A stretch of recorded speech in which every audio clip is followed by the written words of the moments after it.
अभी तक उसकी मीटिंगें ही चल रही हैं। अम्मी आपने दुकानें गिरवी रखवा दी। अब तो मुझे तुम्हारे शौहर पे ना शक होने लगा है। इतने अरसे से कागजात उसके पास है ना। अब मेरे सारे हौसले जवाब दे जाते हैं। खुशी हो या ना हो। अच्छा तुम्हें खुशखबरी सुना बाकी ये हालत देखता हूँ तो कि हर खुशी पूरी करने की कोशिश किया करें, चाहे उसमें आपकी ड्रामा सीरियल पत्थर दिल की नए आने वाले एपिसोड कुछ यूँ होने वाली है कि यहाँ अब आहिस्ता आहिस्ता करके हन्नान की असलियत खुल रही है। वहाँ वलीद की शादी तय हो गई है और यहाँ मनाहिल अब काफ़ी ज़्यादा अफसरदा है। वीडियो को शुरू करने से पहले आपसे दरख्वास्त है कि वीडियो को एंड तक ज़रूर देखें ताकि आपको स्टोरी आसानी से समझ आ सके। वीडियो को शुरू करने से पहले आपसे एक रिक्वेस्ट भी की जाती है कि आप हमारे चैनल को लाइक और सब्सक्राइब ज़रूर किया करें, क्योंकि आपका एक लाइक और सब्सक्राइब जो है हमें काफ़ी ज़्यादा मोटिवेशन देता है और हम आपके लिए मज़ीद अच्छी वीडियो लाने की पूरी तरह कोशिश करते हैं। और हम अपने उस व्यूअर्स का सब शुक्रिया अदा करते हैं, उनके काफ़ी ज़्यादा जिनका हमें सपोर्ट मिलता जा रहा है और हम अपने व्यूअर्स से आने वाले वक्त में भी सपोर्ट चाहेंगे।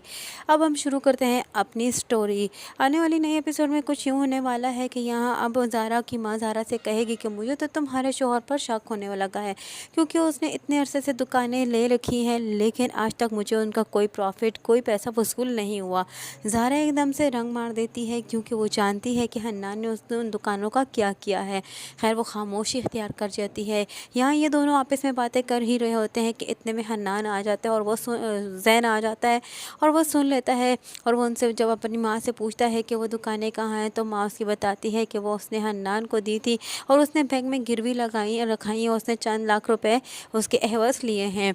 तो जब ज़ैन ये बात सुनता है तो उसको काफ़ी ज़्यादा गुस्सा आता है और वो अपनी माँ से कहता है कि आप उसके बारे में जानती नहीं हैं, मैं उसके बारे में सब कुछ जानता हूँ, उसका सारा कच्चा चिट्ठा जानता हूँ, वो किस किस्म का इंसान है, आपने उस पर क्यों भरोसा किया, वो भरोसे के काबिल नहीं है।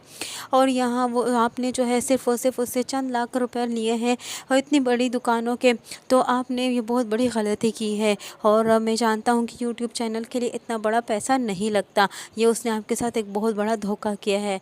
और यहाँ उसकी माँ और भी ज़्यादा परेशान हो जाती है। और साथ ही साथ उसकी माँ ये फिर कहती है कि वो दुकानों की हालत काफ़ी ज़्यादा खस्ता हाल हो चुकी थी, वो अच्छी तरीके से नहीं थी, पानी भी बह आता था दुकानों पर, इसी वजह से गिरवी हमने बहुत कम पैसों के एवज रखी हैं। तो ज़ैन जो है वो फिर भी अपनी माँ को मलामत करते हुए यही कहते हैं कि आपको ऐसा हरगिज़ नहीं करना चाहिए था, उन दुकानों की कीमत इतनी भी लो नहीं थी जितनी आपने कर दी है, क्योंकि वो दुकानें एक ऐसे एरिया में हैं, वो कमर्शियल एरिया में, और कमर्शियल एरिया में चाहे दुकान जिस तरह की भी हो एक अच्छी कीमत पर जाती है। आपने बहुत बड़ी गलती की है हन्नान पर यकीन कर कर। इधर दूसरी जानिब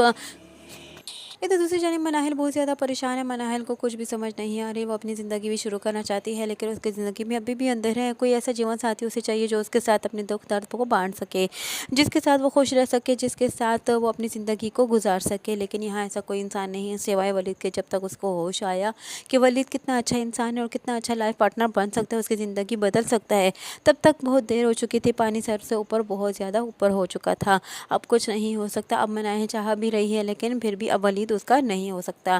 खैर वलीद और मनाहिल की बातचीत चलती रहती है। वलीद भी मनाहिल के साथ रब्ता करता है और अपना दुख दर्द शेयर करता है। और वलीद जो है मनाहिल को कहता है कि मैं अपनी माँ को जब जब देखता हूँ तो मुझे काफ़ी ज़्यादा रोना आता है और मैं अपने आप को संभाल नहीं पाता, तो मैं अपना दर्द भी नहीं छुपा सकता अपनी माँ के सामने। लेकिन मनाहिल उसे समझाती है कि आपने जो भी करना हो अपना दुख दर्द ज़रूर संभालें और उसको छुपा कर रखें अपनी माँ से, अपनी माँ के सामने खुश रहें और उनके साथ हर वो करने की कोशिश करें जो वो चाहती हैं और उनको खुश रहने के लिए किए वो करें जो अगर आप नहीं भी चाहते तो उनकी जिसकी उसमें खुशी है वो काम ज़रूर करें। यहाँ वली जो है अब मजबूर हो जाएगा अपनी माँ की खुशियों को पूरा करने के लिए, क्योंकि उसकी माँ जानती है कि उसे बहुत बड़ी बीमारी है, इसलिए वो अपने मरने से पहले वलीद की खुशी देखना चाहती है। और वह वलीद को अब इस बात पर मजबूर करेगी कि वो शादी के लिए हमें भर दे और जल्द से जल्द शादी कर ले। यहाँ इधर दूसरी जानिब वलीद जब ये माँ की बात सुनेगा तो वो काफ़ी ज़्यादा परेशान हो जाएगा, लेकिन वह मनाहिल के कहने के मुताबिक उसके जहन में वो बात आ जाएगी और वो हम अपनी माँ को इनकार नहीं कर पाएगा और वो खुशी खुशी इस बात के लिए हामी भर तो देगा, लेकिन दिल ही दिल में वो बहुत ज़्यादा परेशान है और जैसे उसकी दुनिया ही उजड़ गई है इस बात को सुनकर। क्योंकि मंगनी तक तो बात उसने फिर भी रख ली, क्योंकि मंगनी तो मंगनी ही होती है और वो समझ चुके पूरी तरह उसकी ज़िंदगी में शामिल नहीं हुई थी और फिर भी वो मनाहिल से ज़रूर बात कर सकता था। लेकिन अब यहाँ आकर जब उसकी शादी हो जाएगी तो वो लड़की उसकी ज़िंदगी में पूरी तरह उसकी लाइफ पार्टनर बनकर आ जाएगी। वलीद अब बहुत ज़्यादा परेशान है, कुछ नहीं कर सकता। यहाँ मनाहिल भी बहुत ज़्यादा परेशान है, कुछ नहीं कर सकते। लेकिन दोनों एक दूसरे से मोहब्बत करते हैं, ये बात एक हकीकत है। लेकिन अब इन दोनों का एक होना नामुमकिन सा नज़र आ रहा है, क्योंकि अब वलीद की मंगनी जो हो चुकी है, अब उसकी माँ उसकी शादी जल्द अज जल्द करना चाहती है ताकि उसकी मरने से पहले उसकी बेटा अपने घर का हो जाए। लेकिन यहाँ वलीद अब भी मनाहिल के ख्वाब देख रहा है और मनाहिल के साथ ही अपने आप को देखता हुआ नज़र आता है और मनाहिल की ही आस में बैठा हुआ है। लेकिन अब तो शादी की जब शुरुआत हो जाएगी, शादी की डेट फिक्स हो जाएगी, तो फिर तो वलीद जो है मनाहिल के से ना मिल सकेगा ना बात कर सकेगा, क्योंकि जब सारी बात है अब शादी हो जाएगी तो लड़की कहाँ चाहती है कि मर्द जो है वो किसी दूसरे लड़के से बात करे। लेकिन यहाँ मनाहिल और वलीद का दिल जुड़ चुका है और वलीद अब यही चाहता है कि मेरी शादी जो है वो मनाहिल से ही हो। लेकिन वो अपनी माँ के हाथों मजबूर है, इसलिए अब कुछ नहीं कर सकता। यहाँ जब मनाहिल जो है वलीद के घर जाती है तो बातों ही बातों में वलीद की माँ जो है ये कह देती है कि मैं बहुत जल्द वलीद की शादी करने वाली हूँ और ये मैं बहुत ज़्यादा खुश हूँ कि मेरे वलीद की शादी होगी और मैं अपने वलीद की खुशी देख पाऊँगी अपने मरने से पहले। और वो अपनी उसे कहती है कि हम शादी खूब धूमधाम से करेंगे, बस लड़की वाले अब हमें डेट फिक्स कर देंगे और मैं अगले ही महीने शादी कर दूंगी। जैसे ही मनाहिल सुनती है तो वो बहुत ज़्यादा परेशान हो जाती है और उसे कोई ज़रिया नज़र नहीं आता, क्योंकि वो भी तो मोहब्बत करती है। जब मनाहिल का उसका सबा के नाम के साथ वलीद का नाम सुनती है तो उसको दुख होता है और वो कुछ नहीं कर सकती और ना कुछ कह पा सकती है, क्योंकि ये उसका अपना ही फैसला था। जब वलीद उसके पीछे भागता था, उसको प्रपोज करता था, तब मनाहिल ने उसे इनकार किया, तब उसको समझ ना आई। जब समझ आई तो पानी बहुत सर से ऊंचा हो चुका था। आने वाले नए एपिसोड में क्या होने वाला है, हन्नान के तो सारे पोल आहिस्ता आहिस्ता करके खुल ही रहे हैं। क्या हन्नान वाकई में पूरी तरह पकड़ा जाएगा? क्या ज़ारा को पूरी तरह इस बात का यकीन हो ही जाएगा कि हन्नान कितना फ्रॉडिया इंसान है? और जब वो उसको पता चल जाएगा तो क्या वो उसके साथ रहने के लिए अब भी आमादा हो जाएगी?